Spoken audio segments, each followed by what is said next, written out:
in 2 Timothy chapter 4, verses 5 through 8, it says this: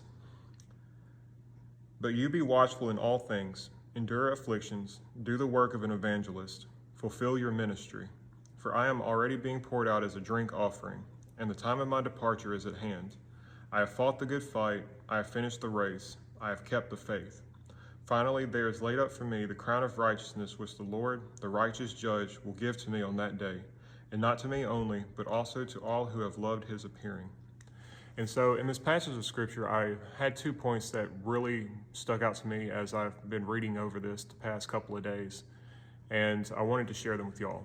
The first one being found back in verse 5, when Paul is telling Timothy to do the work of an evangelist and to fulfill his ministry. And so really, to give you some context, Timothy was the young guy. He was the up-and-coming evangelist on the scene at this time.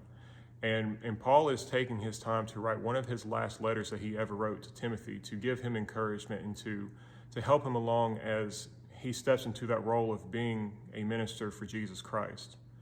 And so as I was thinking and as how this could relate to us today, I kind of thought about us all being called for a certain ministry.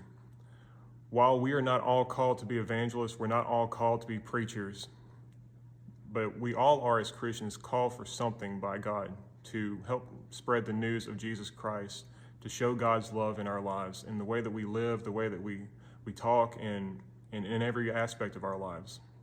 And so I think it's important that we go through each day with that in mind, that we have all been called for that ministry. And if you're not sure what God is calling you to do, then ask him and he will open your eyes.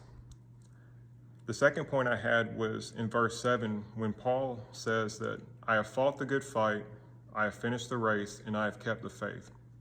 And so going back to my first point with Timothy, when we fulfill our ministry, when we get to the end of our lives and we have fulfilled the calling that God has given us, we too will be able to say that we have run the race and we have kept the faith.